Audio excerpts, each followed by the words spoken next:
Welcome to the quick tutorial for HyperTimeLines. After downloading the installer, carefully reading the Euler and clicking on the next button, the choice for the installation path appears.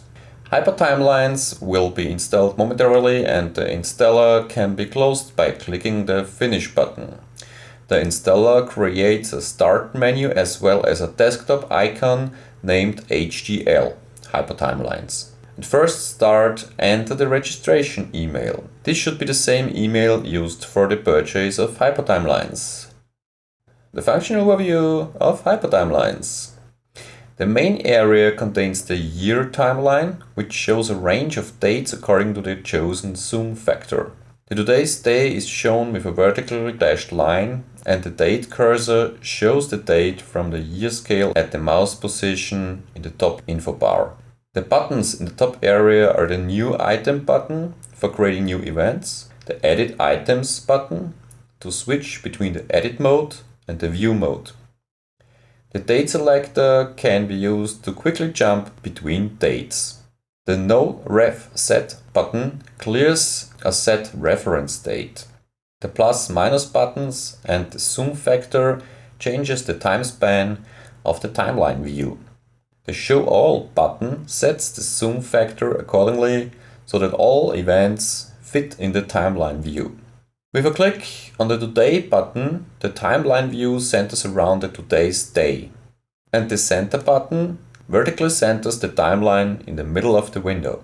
The functions for loading and saving timelines can be found in the menu bar under the File menu. Exporting and importing data is also found in the File menu, as well as the function to export the complete timeline as a PNG image. The cleanup function to reset the date cache is also found in the File menu. Recent files are found also in the File menu, as well as the program settings. The Edit menu can also be used to switch between the Edit mode and the View mode. The Edit menu also contains the event, milestone and periods creation functions. In the View menu, you can turn on and off the date cursor, which shows the day at the mouse position, the Today line, which marks today's day, and the mouse over pop-up function, which shows the details of an event in a pop-up. The log window can also be switched on and off for debugging purposes. The PDF user manual can be loaded via the Help menu. The registration email can be defined, and there is an About button with information about the version of the program, the URL on the web, and the support email address for bug reports, feature requests, and more. We now create a timeline via the File menu where the timeline name is defined. By default, the timeline projects are in the Documents directory of the current user. When creating a new timeline, HyperTimeLines automatically switches to Edit mode, which can be switched either using the button in the upper window area, the Edit menu, or using the keyboard shortcut Ctrl-Enter.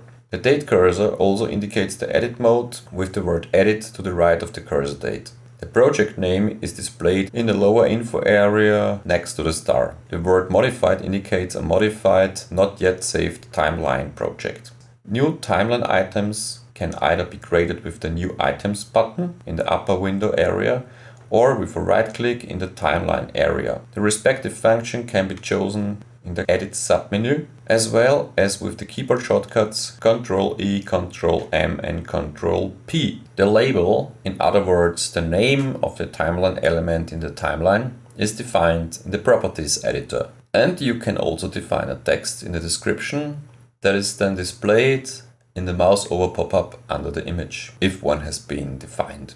The timeline element type can be selected via the combo box. These are Event, Milestone and the currently selected Period type. The date of the element is defined in the Date field and the end date for periods. With TL-pos, the timeline north or south position can be set, above or below the timeline, and with the TL-level, the vertical position of the element is defined. The label's text orientation can be centered, left justified or right justified. Depending on the element type, there are different visual display types in the design. Event color defines the outline color for events, the color of the milestone icon, or the color of the period. The text color can be set via the corresponding text color button. Thank you for your interests and have fun with HyperTimeLines.